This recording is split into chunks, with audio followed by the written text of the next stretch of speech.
오늘 말씀 제목은 구원의 확신은 어디서 오는가입니다. 우리는 신앙생활을 하면서 나는 정말 구원을 받았을까? 그리고 나의 구원의 확신은 어디서 오는가라는 질문을 스스로 종종 할 때가 있죠. 그래서 많은 이들이 나는 다른 사람들처럼 확실한 체험이 없는데 정말 구원받은 게 맞을까? 또 어떤 이들은 자기 안에도 여전히 죄에 대한 반응이 있는데 여전히 그러한 상태에서 자신의 구원에 대해 불안해합니다. 그런데 이런 고민과는 정반대로 또 어떤 이들은 자신들이 오히려 죄인이란 생각이 많이 들지 않아 고민하기도 해요. 예를 들면 이런 거예요. 다른 사람들은 회개할 때 눈물을 펑펑 쏟는데 나는 그런 경험이 없어. 혹시 나는 아직 진짜 회심을 하지 않는 것인가? 이렇게 생각을 하고 자책을 하고 하나님을 때로는 원망하기도 합니다. 그렇다면 왜 이렇게 많은 성도님들이 이런 고민을 할까요? 이것은 구원의 목적을 생각하지 않고 어쩌면 구원 그 자체만으로 목적으로 생각하기 때문에 생기는 문제라는 거예요. 쉽게 말하면 이거예요. 내가 구원을 받았나 안 받았나 여기에만 우리가 집중을 하고 왜 하나님이 나를 구원하셨나, 무엇을 위해 나를 구원하셨나라는 그 생각을 하지 않는다는 것입니다. 조금 더 제가 쉽게 예를 들어 설명하면 이런 것과 비슷한 것 같습니다. 마치 대학 입학을 목표로만 생각을 하고 내가 대학에 가서 무엇을 배우고 졸업 이후 무엇을 할 것인가에는 전혀 생각하지 않는 것과 비슷하다고 할 수 있겠죠. 그래서 우리는 오늘 창세기 12장에 나오는 아브라함의 이야기를 통해서 진짜 믿음이 무엇인지, 그리고 구원의 확신은 도대체 어디서 오는지를 우리가 함께 살펴보고자 합니다. 결국 오늘 말씀의 주제는 구원의 확신은 어디에서 오는가, 이겁니다. 사실 많은 이들이 구원의 확신을 자기 신념에서 우리가 발견하는 경우가 있어요. 근데 우리가 오늘 말씀 이후에는 구원의 확신은 거기에 있지 않다는 것을 우리가 배우게 될 것입니다. 흔히 우리가 아브라함을 이렇게 부르죠. 믿음의 조상. 왜 그러냐 하면 아브라함의 믿음이 그러니까 구원을 받는 믿음의 본보기가 되기 때문입니다. 그래서 우리는 아브라함이라는 그 인물을 통해, 그리고 그의 믿음을 통해 무엇이 참된 믿음인지 그 본질을 우리가 볼 수 있어요. 그런데 여러분, 우리가 여기서 먼저 알아야 될 중요한 사실이 하나 있음을 우리가 기억해야 됩니다. 그것이 무엇이냐면 하나님은 아브라함을 부르실 때 처음부터 분명한 목적이 있었다는 것을 우리가 잊어서는 안 돼요. 그렇다면 하나님이 아브라함을 부르신 목적이 무엇이었을까요? 바로 하나님 나라를 세우기 위함이었습니다. 우리가 흔히 나라라고 하면 무엇이 있어야 되죠? 주권자인 왕이 있어야 됩니다. 그리고 그 나라를 그 왕이 다스릴 영토가 있어야 되고, 그리고 그 왕을 섬길 백성이 있어야 됩니다. 이 세 가지가 다 있어야 나라가 완성이 된다는 것이죠. 그리고 놀랍게도 오늘 본문, 우리가 오늘 함께 읽은 본문 창세기 12장 1절과 2절에서 하나님은 이 세 가지를 정확하게 다 말씀하고 있다는 사실을 우리가 알아야 돼요. 우리가 많은 경우 하나님 나라를 사실 그저 관념적으로만 생각할 때가 굉장히 많습니다. 하나님 나라에 대해서 우리가 많이 이야기를 들어요. 그런데 많은 경우 그것이 굉장히 우리에게는 추상적이고 관념적이라는 거예요. 그런데 사실 하나님의 나라는 관념적이지도 않고 추상적인 개념도 아닙니다. 하나님 나라는 우리의 삶에 굉장히 구체적이고 사실적이라는 것을 우리가 잊지 말아야 됩니다. 나라가 세워지기 위해서는 왕의 주권이 세워져야 되고 그 통치가 실현될 영토가 있어야 되며 그 왕을 경배할 백성이 존재해야 되는 것. 우리가 이 사실을 알아야 됩니다. 그리고 하나님은 아브라함에게 그 세 가지 명령을 주셨는데 이 명령들은 모두 하나님 나라를 세우기 위한 목적으로 주셨다는 것을 우리가 알아야 돼요. 그렇다면 우리가 하나님이 주신 그 세 가지의 명령을 우리가 함께 살펴보겠습니다. 첫 번째 명령은 무엇이죠? 하나님은 아브라함에게 너는 너의 고향과 친척과 아버지의 집을 떠나라 라고 말씀하십니다. 왜 떠나라고 하셨을까요? 구원은 그 사람이 지탱하던 것, 그 사람이 의지하던 것을 완전히 바꾸는 것, 끊어내는 것의 문제지, 아브라함이라는 그 한 인물을 조금 더 좋은 사람으로 개선하는 문제가 아니기 때문에 그렇습니다. 그렇다면 고향을 떠난다는 것은 무엇을 의미할까요? 고향이라는 단어는요, 지리적 안전을 주는 곳입니다. 내가 태어난 곳, 내가 아는 곳, 굉장히 나에게 익숙한 곳, 그곳은 나에게 안정감을 주죠. 그렇다면 친척을 떠나라는 것은 무엇을 의미할까요? 친척은 사회적인 보호막을 의미합니다. 내 편이 있다는 거예요. 그리고 내가 위기 때 나를 도와줄 사람이 있다는 그 사회적 안정망을 의미한다는 것입니다. 그리고 마지막, 아버지의 집은 무엇을 의미할까요? 바로 이것은 정체성과 유산을 의미합니다. 나는 누구의 아들이다. 나는 이런 집안의 사람이다. 이것은 나의 정체성, 자기의 정의를 말하죠. 여러분 한번 생각해 보십시오. 방금 말한 이 세 가지가 있으면 대부분의 사람은 하나님이 없어도 살아갈 수 있다고 말을 합니다. 왜요? 고향이 있으니까 내 삶이 안정이 되고, 친척이 있으니까 내 삶이 보호를 받고, 아버지 집이 있으니까 내가 누구인지, 내가 누구의 자녀인지 그 정체성도 확고하다는 것이죠. 하나님이 필요 없다는 것입니다. 그런데 하나님은 왜 나를 살아갈 수 있게 하는 그 근본적인 것들을 떠나라고 했을까요? 진짜 구원이란 것은 무엇이냐면 자기를 개선해서 온전한 사람이 되는 것이 아니기 때문에 그렇습니다. 진짜 구원은 오직 하나님만 의지하고 하나님에 의해서 내가 정의되며 하나님만 나의 완전한 보호자가 되는 그 완전히 새로운 내적 사람을 창조하는 것이 바로 구원이기 때문에 그래요.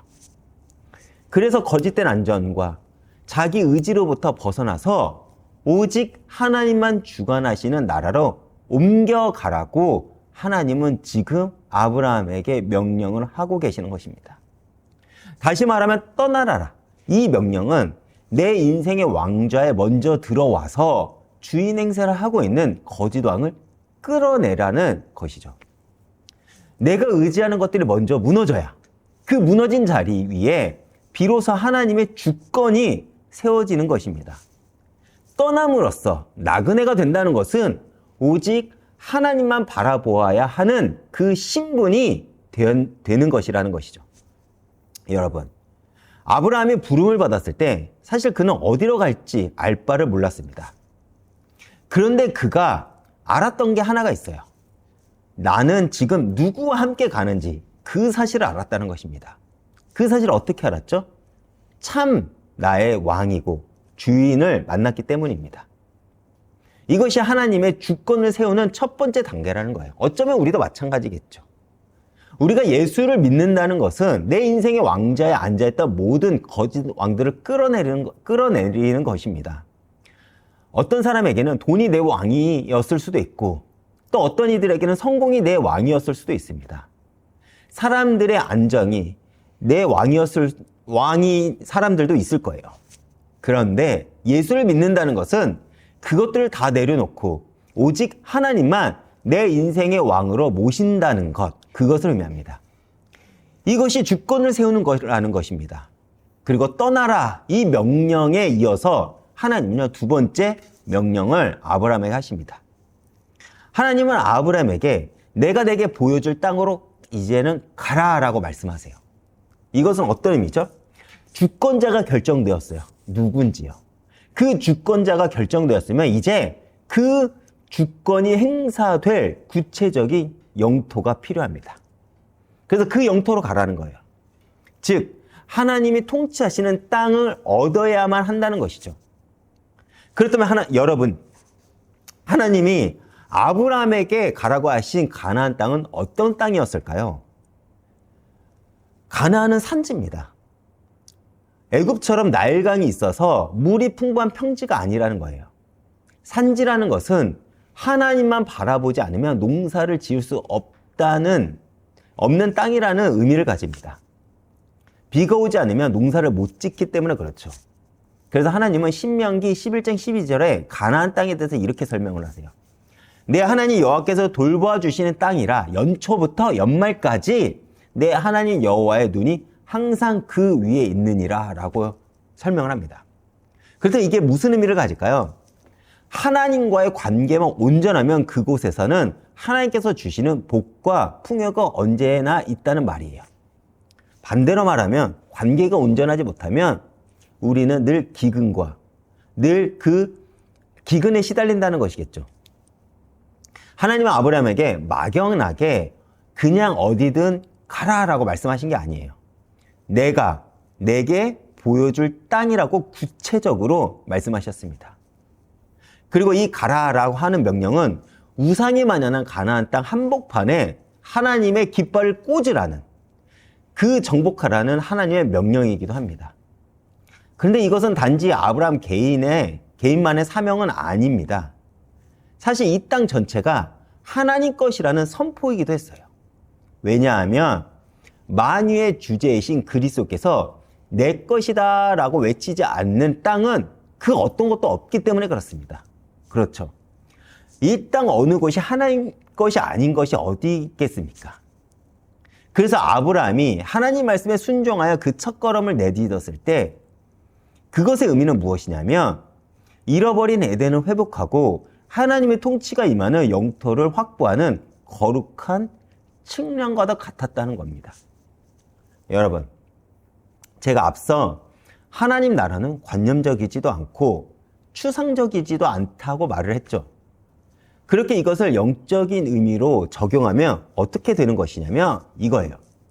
우리가 믿음으로 발을 내딛는 모든 곳, 우리의 가정, 우리의 직장, 우리가 다니는 학교, 내가 사는 지역, 이 모든 곳이 하나님의 영토가 되어야 한다는 것입니다. 그래서 아브라함은 가는 곳마다 한 것이 있어요. 그것이 무엇이죠? 아브라함은 가는 곳마다 여기가 하나님의 땅입니다 라고 선포하기 위해서 제단을 쌓았던 것입니다. 흔히 쉽게 말해 예배를 드린 것이죠.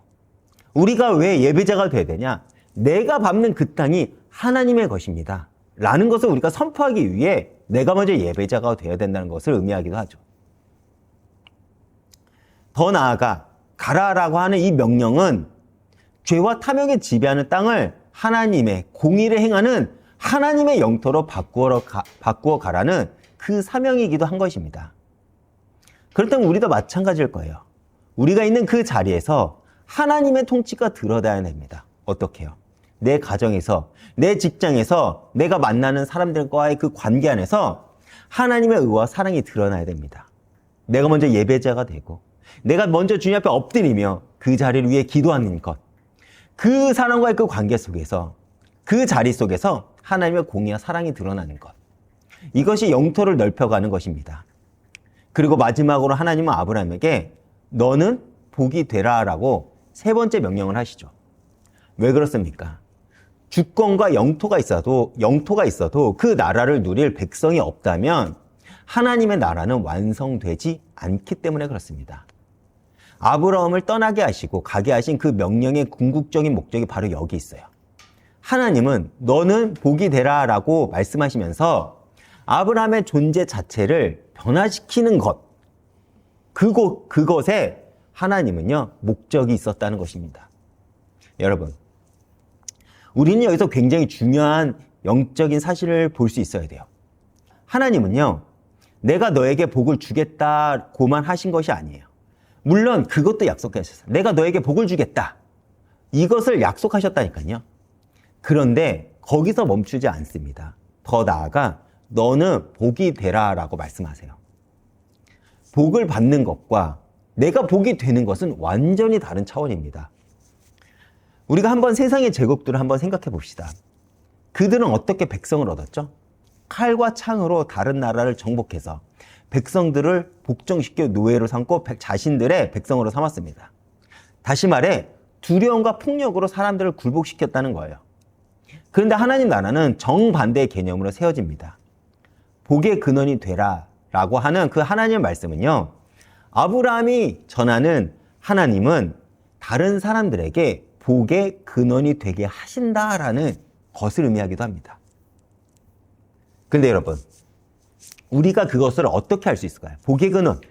우리가 많이 들었잖아요. 우리는 그것을 우리의 삶의 현장에서 어떻게 알 수 있을까요? 어떻게 우리가 복의 근원이 될 수 있을까요? 우리는 여기에서 예수님을 볼 수 있어야 됩니다. 예수님께서는 먼저 우리의 종이 되셨죠. 빌립보서 2장을 보면요. 그리스도 예수님께서는 하나님의 본체시나 하나님과 동등됨을 취할 것을 여기지 아니하시고 자기를 비워 종의 형체를 가지셨다라고 말씀하셨습니다. 이렇듯 아브라함이 복 자체가 된다는 것은 우리가 주의 종이 되고 다른 사람들의 종이 되는 것을 의미하기도 해요. 이 말이 이해가 가십니까? 또한 사도 바울은 고린도후서 4장에서 우리가 우리를 전파하는 것이 아니라 오직 그리스도 예수의 주 되신 것과 또 예수로 말미암아 우리가 너희의 종된 것을 전파합니다 라고 고백을 했습니다. 그래서 이어서 계속 이렇게 얘기를 해요. 이러므로 하나님이 그를 지극히 높여 모든 이름 위에 뛰어난 이름을 주사 하늘에 있는 자들과 땅에 있는 자들과 땅 아래에 있는 자들로 모든 무릎을 예수의 이름에 꿇게 하시고, 즉 종 되신 예수님을 하나님이 가장 높이시고 있다는 것을 바울 사도는 말하고 있습니다. 그렇다면 지금 이것은 무엇을 의미할까요?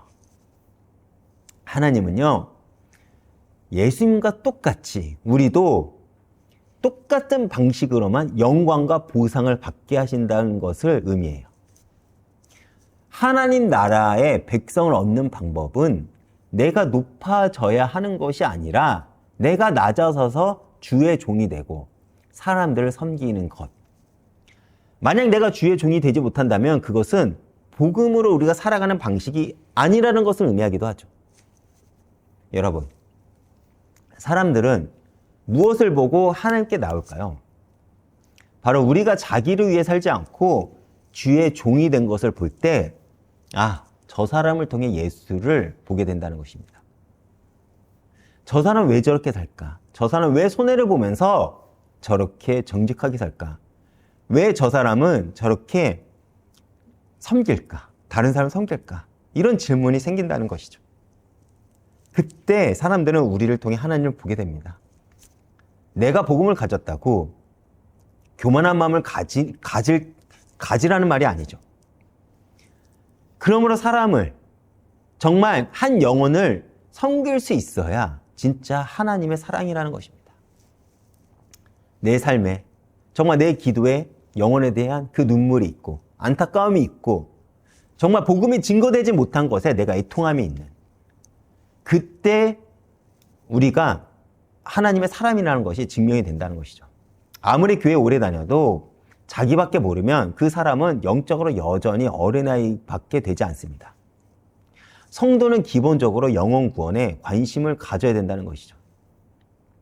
복음으로 인해서 사람을 섬기는 존재가 되었다는 것.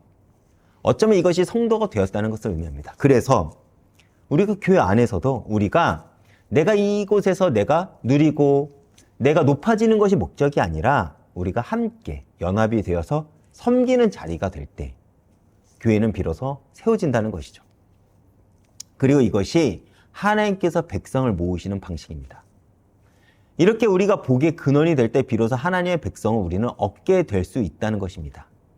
그러므로 복이 되라. 이 명령은 존재의 이동을 의미합니다. 정체성의 전환이라는 것이죠. 국적의 변화이기도 합니다.